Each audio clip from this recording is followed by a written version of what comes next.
ሰላም ሰላም እንዴት ናችሁ? ውድ የቻናላችን ቤተሰቦች በያላችሁበት ሰላማችሁ ይብዛ። ዛሬ ይዤላችሁ የመጣሁት ቃላት ምስረታ ነው ማለት ነው። የተለያዩ ቃላቶችን ይዤላችሁ መጥቻለሁ። እነዚህን ቃላቶች አብረን በጋራ የምናይ ይሆናል ማለት ነው። በመጀመሪያ ግን ለቻናላችን ቤተሰብ የሆናችሁ ቻናሉን ላይክ እና ሼር አድርጋችሁ ጀምሩ። እንዲሁም ለቻናላችን አዲስ የሆናችሁ ደግሞ ቻናሉን ሳብስክራይብ በማድረግ ቤተሰብ ሁኑ። አሁን ቀጥታ ወደ ቪዲዮ እንሂድ። ኦኬ ዛሬም እንደተለመደው የተለያዩ ቃላቶችን ይዤላችሁ መጥቻለሁ ማለት ነው። እነዚህ ቃላቶች ደግሞ ከሌላው ቀን በተለየ መልኩ የተነጣጠሉ ፊደላት ናቸው። የተነጣጠሉ ፊደላትን አገጣጥሞ ማንበብ ለሚያቅታቸው ተማሪዎች እነዚህ ሁነኛ መፍትሄ ናቸው ማለት ነው። እነዚህን ፊደላቶች በአንድ ላይ እያገጣጠምን እንዴት ማንበብ እንደምንችልና እንዴት እንደሚጻፉ አብረን የምናይ ይሆናል ማለት ነው። እናንተም አብራችሁ ልክ እንደኔ እያያችሁ ፊደላትን እንዴት አድርገን አገጣጥመን ማንበብ እንችላለን፣ እንዴትስ መጻፍ እንችላለን የሚለውን እዚህ ላይ ማየት እንችላለን ማለት መረዳት እንችላለን ማለት ነው። በጣም ቀላል ነው። በመጀመሪያ ፊደላቶችን በትክክል መጥራት ከቻለን ቃላቶችን ማንበብ በጣም ቀላል ነገር ነው ማለት ነው። ስለዚህ አሁን በመጀመሪያ እስኪ እነዚህ ፊደላቶች ወደ ታች ላንብብላችሁና ከዛ ቃላቶችን እናነባለን ማለት ነው። እንዲሁም የተነጣጠሉ ፊደላትን እያነበብኩኝ ቃላቶችን እናነባለን። አብረን አሁን ወደ ቪዲዮ እንሂድ። ኦኬ ይቺ ማነች? ቦ ቦ ወ ጠ ጎ ክ ጥ ሃ መ ረ ላ ዋ በ ፍ ር ኪ ከ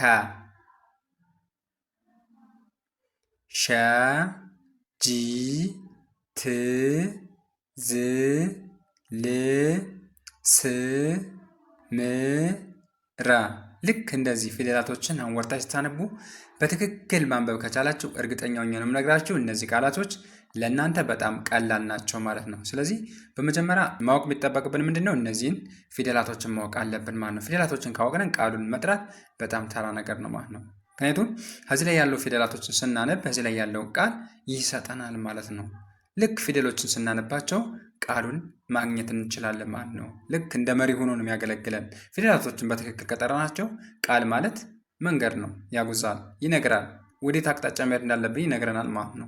ስለዚህ በመጀመሪያ ማወቅ የሚጠበቅብን ፊደላቶችን ነው። ፊደላቶችን በደንብ አድርገን ማንበብ አለብን ማለት ነው።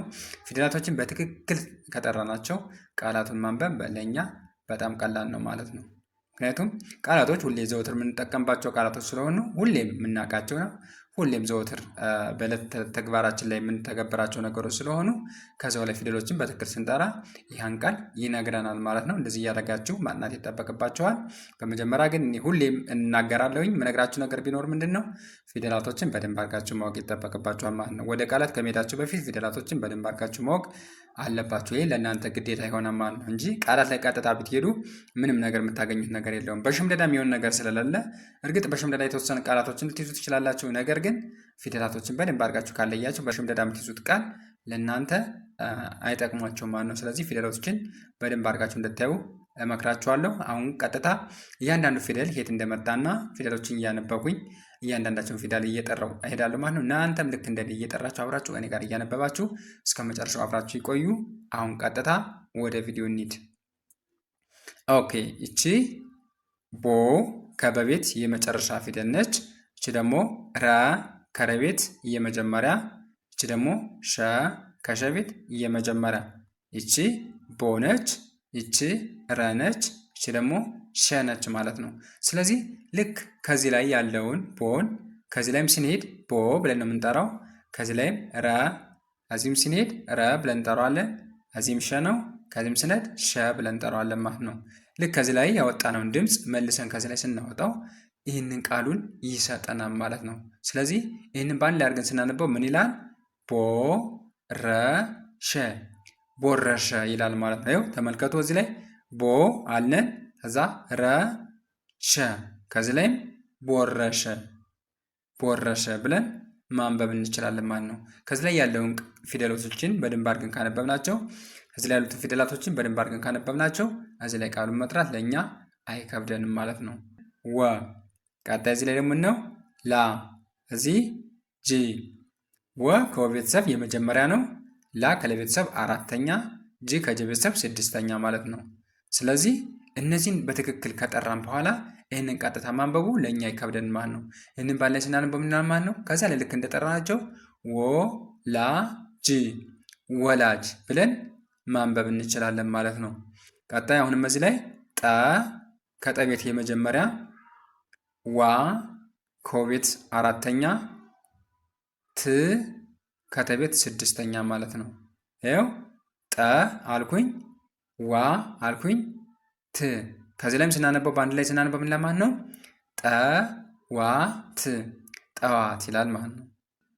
ይቺ ማነች? እዚህ ላይ ደግሞ ቀጥ እዚህ ላይ የምናገኛት ጎ ጎ እዚህ በ እዚህ ዝ ይኸው ጎ ማለት ከገቤት የመጨረሻ ነች።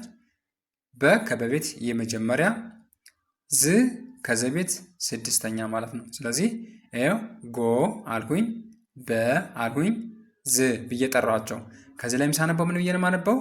ጎ በ ዝ ጎበዝ ብዬ ማንበብ እችላለሁ ማለት ነው። እሺ ቀጣይ ደግሞ ከዚህ ላይ ምን ይላል? ይቺ ማነች?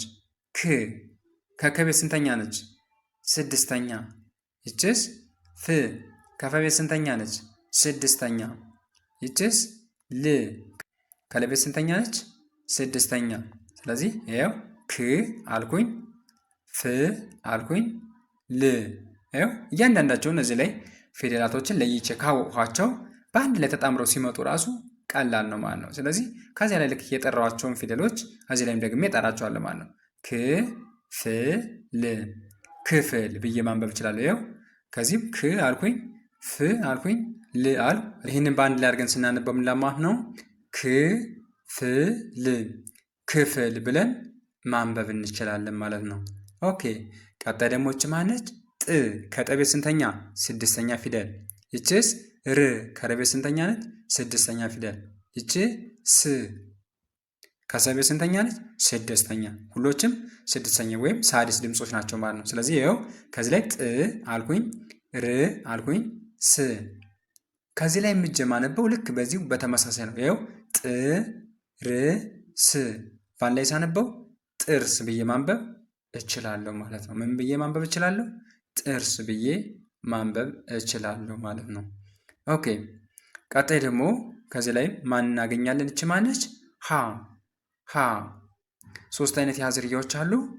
ከሶስቱ ሁለተኛዋ የሀ ዝርያ ሐመርኋ የምትባሏ ሀ ነች ማለት ነው። ሀ ከዚህ ላይ ያለች የመጀመሪያ ነች። ኪ ከከቤት ሶስተኛ፣ ም ከመቤት ስድስተኛ ማለት ነው። ይኸው ሀ አለ፣ ኪ አለ፣ ም አለ ማለት ነው። ስለዚህ እነዚህን ፊደላቶች በትክክል ካወቅኋቸው ከዚህ ላይ ሲሄድም በትክክል እነዚህን ከዚህ ላይ የጠራሁትን ድምፅ መልሼ ከዚህ ላይ አወጣዋለሁ ማለት ነው። ስለዚህ ምን ብዬ ማንበብ እችላለሁ? ሀ ኪ ም ሐኪም ብዬ ማንበብ እችላለሁ ማለት ነው። ሐኪም ብዬ ማንበብ እችላለሁ ማለት ነው። ቀጣይ ከዚህ ማነች? እቺ መ ከመቤት የመጀመሪያ። ይችስ ከከቤት የመጀመሪያ። ይች ረ ከረቤት የመጀመሪያ። ዋናው ዋናኛ ማድረግ የሚጠበቅብን ምንድን ነው? ፊደላቶችን ለይተን ማወቅ ነው። እያንዳንዱ ያሉ ፊደላቶችን ለይተን ማወቅ። እነሱን ካወቅን በኋላ አገጣጥሞ ማንበብ፣ አገጣጥሞ መጻፍ በጣም ቀላል ነገር ነው ማለት ነው። ስለዚህ እነዚህ ፊደላቶችን አወቅሁኝ። ይህች መነች ከመቤት የመጀመሪያ ብያለሁ። ከከቤት የመጀመሪያ፣ ረ ከረቤት የመጀመሪያ ማለት ነው። እነዚህ ሁሎችም የመጀመሪያ ድምጾች ናቸው። እነዚህ መሆኑን ካወቅሁኝ በኋላ በአንድ ላይ አድርጌ ማንበቡ ለእኔ አይከብደኝም። ምክንያቱም ከዚህ ላይ የጠራሁትን ድምፅ መልሼ ነው ማውጣው ማለት ነው። ከዚህ ላይ የጠራሁትን ድምፅ ከዛ ላይ መልሼ ስለማውጣው ምንም የሚከብደኝ ነገር የለም። ለምሳሌ መ አልኩኝ፣ ከዛ ረ አልኩኝ። ከዚህ ለምሳሌ መከረ መከረ ብዬ ማንበብ እችላለሁ ማለት ነው። መከረ ብዬ ማንበብ እችላለሁ ማለት ነው። ስለዚህ እስኪ አሁን ደግሞ ፈጠን ፈጠን እያልኩኝ አንዴ ላንብብላችሁ። እናንተም ልክ ከኔ ጋር እያነበባችሁ ትከታተላላችሁ። እሺ እንቀጥል። እሺ የመጀመሪያው ቃል ከዚህ ላይ ምን ይላል? ቦረሸ። ቀጣይ ያለው ከዚህ ላይ ወላጅ፣ ጠዋት፣ ጎበዝ፣ ክፍል፣ ጥርስ፣ ሐኪም፣ መከረ ብለን ማንበብ እንችላለን ማለት ነው። እንደዚህ ብለን ማንበብ እንችላለን ማለት ነው። ስለዚህ ዋናው ነገር እናንተ በመጀመሪያ እነዚህ የተነጣጠሉ ፊደላቶችን በትክክል መጥራት ከቻላችሁ ከዚህ ላይም ስታነቡ ተመሳሳይ ነው፣ ምንም ልዩነት የለውም ማለት ነው። አንዳንድ ተማሪዎች ከዚህ ፊደላቶችን ታውቃላችሁ፣ ትጠራላችሁ፣ ነገር ግን በአንድ ላይ ሲጻፉ ሌላ መስሎ የሚታያቸዋል ማለት ነው። ምንም ነገር የለውም።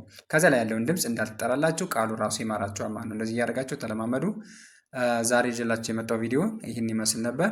ቪዲዮ ከተመቻችሁ ቪዲዮን ላይክ፣ ሸር እና ሳብስክራይብ ማድረጋችሁ እንዳትረሱ። እንዲሁም ኦንላይን መማር ለምፈልጉ ታች ላይ በማስቀምጥላችሁ ስልክ ቁጥር በ0918 03 4685 ላይ በኢሞ በቴሌግራም እና በዋትሳፕ በመደወል ትምህርታችሁን መከታተል ትችላላችሁ። ዛሬ ይዤላችሁ የመጣው ቪዲዮ ይህን ይመስል ነበር። ቀጣይ በሌሎች ቪዲዮዎች እስከምንገናኝ መልካም ጊዜ። ቻናል ሰንብት።